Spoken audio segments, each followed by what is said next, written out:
Good morning students. बेटा, हम तुलसीदास द्वारा रचित लक्ष्मण मूर्छा और राम का विलाप कविता पढ़ रहे थे, जिसमें हमने दोहा को कर लिया था। आज हम उससे आगे सोरठा करने जा रहे हैं। यानी कि पहले पद उन्होंने दोहा छंद में लिखे थे और बाद वाले पद जो है बेटा वो सोरठा छंद में लिखे गए हैं।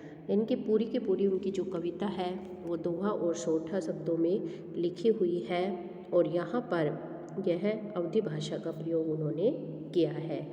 यानी कि इस कविता के अंदर कवि ने अवधी भाषा का प्रयोग किया है।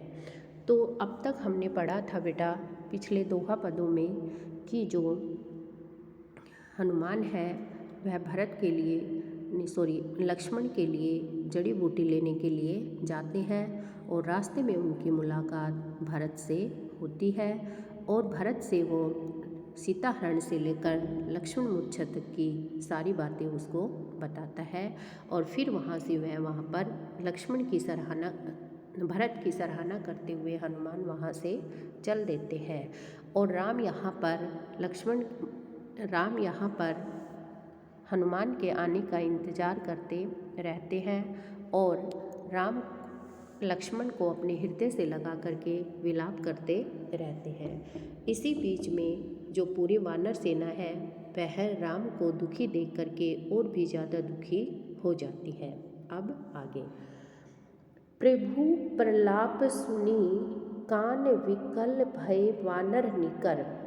इनकी प्रभु राम के प्रलाप को, दुख को सुनकर के विकल भय वानर निकर, जितने भी वानर थे वो सभी विकल मतलब व्याकुल हो जाते हैं। यानी कि जब राम लक्ष्मण के लिए बेटा व्याकुल होते रहते हैं तो जो वहाँ पर वानर सेना थी वह सभी की सभी प्रभु राम के प्रलाप को सुन करके क्या हो जाती है, व्याकुल हो जाती है।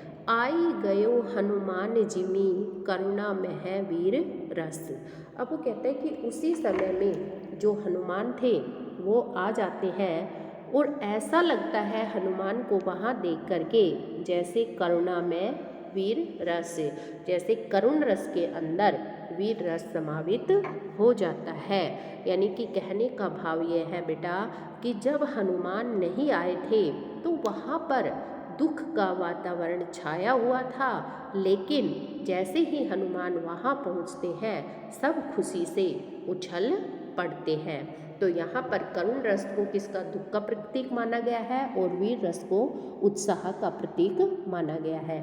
तो यहाँ पर यही बता रहे हैं कि जब प्रभु राम को दुखी देखते हैं तो वानर सेना भी उनके दुख में बहुत ज़्यादा व्याकुल हो जाती है। लेकिन उसी समय में यानी कि जब दुख का वातावरण था, करुणा का वातावरण था, तो उसी समय हनुमान जी वहाँ पर प्रकट हो जाते हैं। तो ऐसा लगता है जैसे जो दुख का वातावरण था वो खुशी में बदल गया था। तो यहाँ पर आगे है बेटा, हर्षी राम भेटेऊ हनुमाना। हर्षी मतलब प्रसन्नता पूर्वक राम ने भेटेऊ हनुमाना, हनुमान से भेंट की, यानी कि खुशी के साथ हनुमान से मुलाकात की। अति कृतज्ञ प्रभु परम सुजाना, और प्रभु राम ने उसका बहुत ज़्यादा उपकार माना। यानी कि कृतज्ञ मतलब कि एक उपकार समझा। प्रभु राम ने हनुमान का बहुत बड़े आभार व्यक्त किया। तुरंत वैद्य तब कीनी उपाय, वैद्य ने अपना उपचार तुरंत ही शुरू कर दिया। यानी कि जिस जड़ी बूटी को, जिस वैद्य को हनुमान जी वहाँ लेकर के आए थे, तभी वैद्य ने आते ही तुरंत ही अपना उपचार शुरू कर दिया। उठी बैठे लक्ष्मण हर्षाई, और जो लक्ष्मण थे वो प्रसन्नता पूर्वक उठ करके बैठ गए।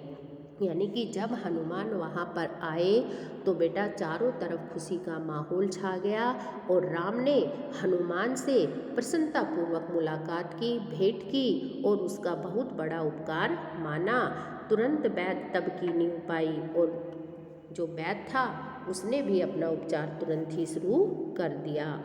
उठी बैठे लक्ष्मण हर्षाई, और जो लक्ष्मण थे वो प्रसन्नतापूर्वक उठ करके वहाँ बैठ गए। हृदय लाई प्रभु भेटे भ्राता। और प्रभु राम ने भी अपने भाई को हृदय लाई, हृदय से लगा लिया। हर से सकल भालू कपि भ्राता।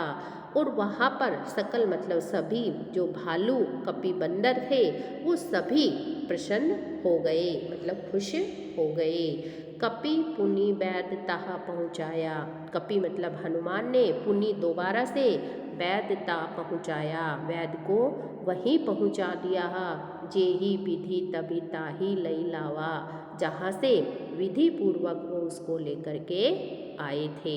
यानी कि हनुमान ने भी वैद्य के उपचार करने के बाद बेटा उसे दोबारा से वहीं पर पहुंचा दिया जहाँ से वो विधि पूर्वक उसको लेकर के आए थे।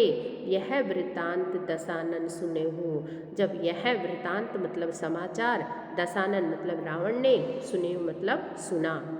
जब यह वृतांत, यह समाचार, कौन सा समाचार? लक्ष्मण के ठीक होने का, यानी कि लक्ष्मण के उठकर बैठने का समाचार जब रावण ने सुना तो क्या हुआ? अति विषाद पुनि पुनि सिर धिनेहु। अति विषाद मतलब वो बहुत ज़्यादा दुख के साथ पुनि पुनि बार बार सिर धिनेहु, अपने सिर को पीटने लगे। यानी कि लक्ष्मण के मूर्छित होने, लक्ष्मण के ठीक होने की खबर सुन करके जो रावण थे वो बार बार अपने सिर को पीटने लगे। व्याकुल कुंभकर्ण पही आवा। व्याकुल होकर के वो अपने बड़े भाई कुंभकर्ण के पास आए। विधित जतन करी ताही जगावा। और अनेकों यत्न करने के बाद उन्हें नींद से जगाया। यानी कि बेटा जो कुंभकर्ण था वो लंबी नींद सो रहा था और वह किसी भी तरह से नहीं उठ रहा था। उसको जगाने के लिए रावण ने अनेकों यत्न किए और अनेकों यत्न करने के बाद उसको नींद से जगाया। जागा निशिचर देखई कैसा। जागा हुआ जो राक्षस था, निशिचर राक्षस, देखने में कैसा लग रहा था? मानो कालू देहे धरी बसा। मानो कालू मतलब यमराज ने ही अपना रूप धारण कर रखा है। यानी कि जागा हुआ जो राक्षस था, जो कुंभकर्ण था, वो देखने में कैसा लग रहा था? मानो कि यमराज ने ही अपना शरीर धारण कर लिया है। कुंभकर्ण पूछा कौ भाई। कुंभकर्ण ने पूछा, हे भाई, काहे तव मुख रहे सुकाई, कि तुम्हारे जो ये मुख है, 10 मुख जो है ये क्यों सूख रहे हैं। यानी कि कुंभकर्ण ने भी चिंतित होकर के उठ कर के रावण से पूछा कि हे भाई, तुम्हारे जो ये मुख है ये क्यों सूख रहे हैं। कथा कही सब तेहि अभिमानी। तभी अभिमानी रावण ने, घमंडी रावण ने सारी कहानी बता दी। कौन सी कहानी? सीता हरण से लेकर और लक्ष्मण मूर्छा तक की, अब तक की जो बातें हुई थी वो सारी की सारी बातें रावण ने अपने भाई कुंभकर्ण को बताई। जेहि प्रकार सीता हरियाणी, जिस प्रकार से वो सीता का हरण करके लाए थे। तात कपि ने सब निशिचर मारे। हे भाई, तात कपि ने, तात मतलब हे भाई, कपि ने है मतलब बंदर ने, सब निशिचर मारे, हमारे सारे राक्षसों को मार दिया है। यानी कि राम की जो वानर सेना है, राम की जो वानर सेना है, उन्होंने हमारी सारी सेना को, हमारे सारे राक्षसों को मार गिराया है। महायोद्धा संहारे, और बड़े बड़े योद्धा थे हमारे, उनको भी मार दिया है। दुर्मुख सुर रूपु मनिज अहियारी। अब वो ये कह रहे हैं बेटा, ये सारे उन राक्षसों के नाम है। दुर्मुख, सुर रिपु, ये जो भी है ये सारे किसके नाम है? उसके जो रावण के राक्षस थे उनके नाम है। वो कहते हैं कि भट्ट, अतिकाय, अकंपन भारी। भट्ट, अतिकाय आदि इन सब पर वो वानर सेना भारी पड़ गई।